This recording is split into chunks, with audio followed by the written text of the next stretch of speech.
Non siamo nutrizionisti e quindi non vogliamo in alcun modo sostituirci ad una figura professionale capace di formulare diete personalizzate adatte alle specifiche esigenze di ogni individuo. Queste che elencheremo sono nozioni che abbiamo appreso dopo lunghe ricerche personali, visto che interessano noi per primi. Sono soprattutto studi del professor Berrino, che è un medico patologo ed epidemiologo, ex direttore dell'Istituto Nazionale Tumori di Milano. Gli studi del professor Berrino hanno analizzato in particolare il rapporto tra stile di vita, alimentazione e incidenza del cancro. Infatti, oggi promuove una corretta alimentazione proprio come strumento per mantenersi in salute e prevenire tumori e recidive. Naturalmente, come effetto collaterale benefico, il nostro sistema immunitario con una corretta alimentazione si rafforzerà. Particolare che, soprattutto in questo momento, può essere molto utile per difendersi dai virus. Vediamo subito come.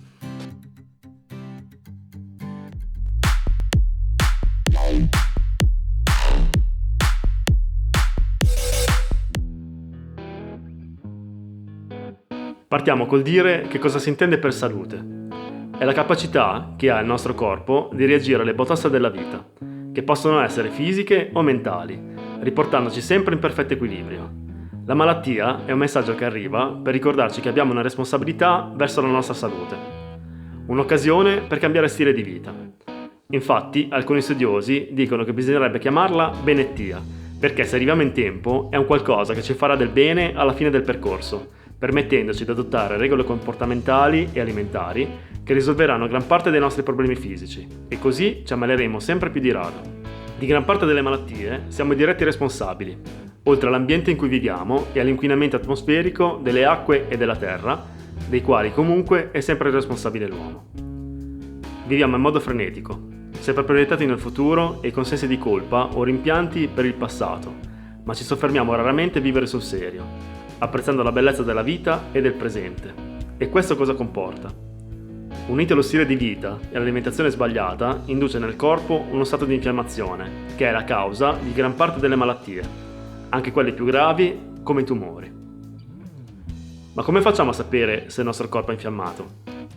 C'è una proteina, che si trova facendo un semplice esame del sangue, che si chiama proteina C reattiva, che misura lo stato di infiammazione e che ha valori indicati come normali da 0 a 5. Perché indicati? Perché in realtà quel valore dovrebbe sempre essere quanto più possibile vicino allo 0. Infatti è stato verificato che chi ha un valore vicino o oltre il 5 ha molte più probabilità di ammalarsi di tumore, diabete, infarto e malattie neurodegenerative come demenza senile, Alzheimer, Parkinson e altre. L'infiammazione in sé per sé è utile all'organismo, è una difesa perché distrugge i microbi e dà ordine alle altre cellule di moltiplicarsi per riparare i danni, ad esempio in una ferita. Diventa un problema quando questo stato infiammatorio si cronicizza, cioè viene mantenuto costante senza mai spegnersi. Ma che cos'è che infiamma il nostro organismo? È un insieme di cause, una di queste è la glicemia alta. Inoltre il glucosio, che è responsabile dell'innalzamento della glicemia, è l'alimento delle cellule tumorali. Poi c'è la mancanza di attività fisica, che andrebbe praticata almeno mezz'ora tutti i giorni, anche solo con una camminata veloce, perché praticare esercizio fisico è stato appurato che sviluppa endorfine che migliorano l'umore e diminuiscono lo stress, altro responsabile dell'infiammazione. Come rimedio a questo stato di stress, il professore consiglia, a chi ci crede, di pregare o meditare. Infatti, l'alenia che si ripete come il mantra o il rosario manda quasi in uno stato di trance che libera il cervello da problemi e pensieri. Per chi non crede o non riesce ad immergersi totalmente, lo stesso risultato arriva dal canto. Dal sistema nervoso simpatico, quello delle paure, delle forti reazioni, si passa a quello parasimpatico, del nervo vago, responsabile di tutte le attività di quando il corpo è a riposo e che quindi ci tranquillizza. Altre cause sono l'inquinamento, il fumo e la mancanza di esposizione al sole. Legato a tutto questo c'è anche l'obesità, soprattutto il grasso addominale, che è associato alla sindrome metabolica. La circonferenza della vita dovrebbe essere inferiore agli 85 cm nelle donne e inferiore a 90-95 cm negli uomini. La sindrome metabolica è una pericolosa combinazione di fattori di rischio cardiovascolare, che predispongono a diverse malattie come infarto, ictus e alle formazioni di diversi tumori. Quindi cosa possiamo fare per evitare di creare uno stato di infiammazione cronica al nostro organismo o per rimediare ad uno già esistente? Vediamo cosa dice il Codice Europeo contro il cancro, che fa parte dell'Organizzazione Mondiale della Sanità. Da evitare: bevande gassate e zuccherate, zucchero e farine raffinate, per intenderci, lo zucchero semolato e le farine 0 e 00, quindi pane e pasta non integrali.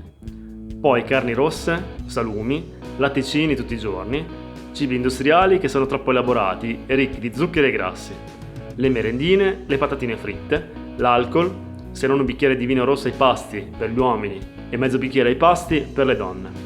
Cosa rimane, dite voi? Beh, in realtà rimane tanto e lo vedremo tra poco, ma prima soffermiamoci sulle bevande zuccherate, perché secondo il famoso studio EPIC, chi beve 2 bicchieri al giorno di queste bevande, comprese quelle zero, ha una mortalità del 17% in più rispetto a chi non le beve. Va bene, vediamo cosa possiamo mangiare tranquillamente.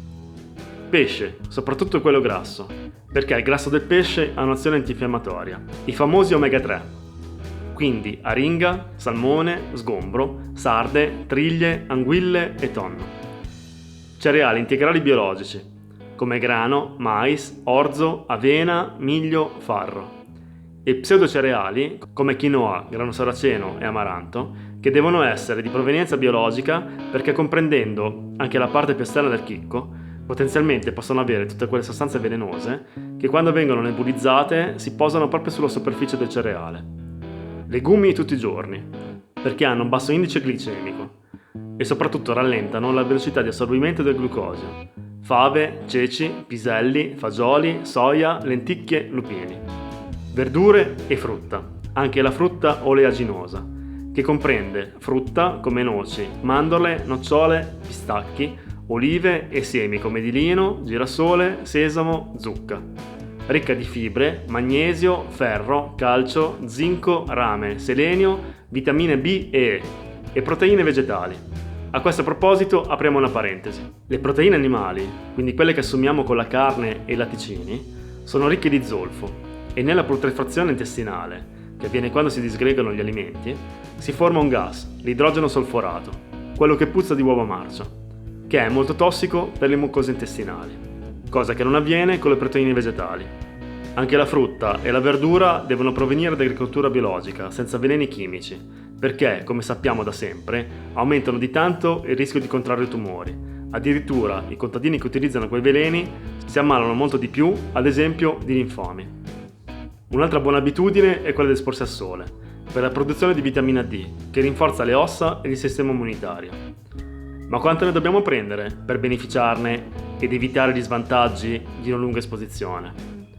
In estate bastano 15 minuti al giorno, in autunno mezz'oretta, mentre in inverno, quando la superficie corporea è esposta al sole è pochissima, perché siamo sempre super vestiti, è stato calcolato che occorrono 130 minuti. Infatti è consigliato prendere un integratore durante la stagione fredda. Bisognerebbe riscoprire il piacere di cucinare a casa, evitando sempre quei prodotti industriali troppo elaborati e con ingredienti spesso non salutari come coloranti, conservanti, zuccheri aggiunti, grassi saturi, eccetera. Cerchiamo di leggere sempre gli ingredienti quando acquistiamo un prodotto confezionato. In fondo, la cucina è una perfetta forma d'arte, è un regalo d'amore per noi stessi e per chi ci sta accanto. Oltre a farci del bene fisicamente, rilassa e diminuisce i livelli di stress, che tanto danneggiano il nostro organismo.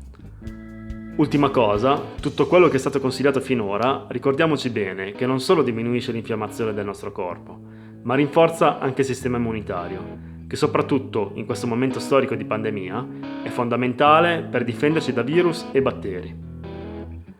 Se vi è piaciuto il video, iscrivetevi al canale e fateci sapere nei commenti se potrebbe interessarvi una rubrica che tratta di salute e benessere. Io vi saluto e vi ringrazio per averci seguito.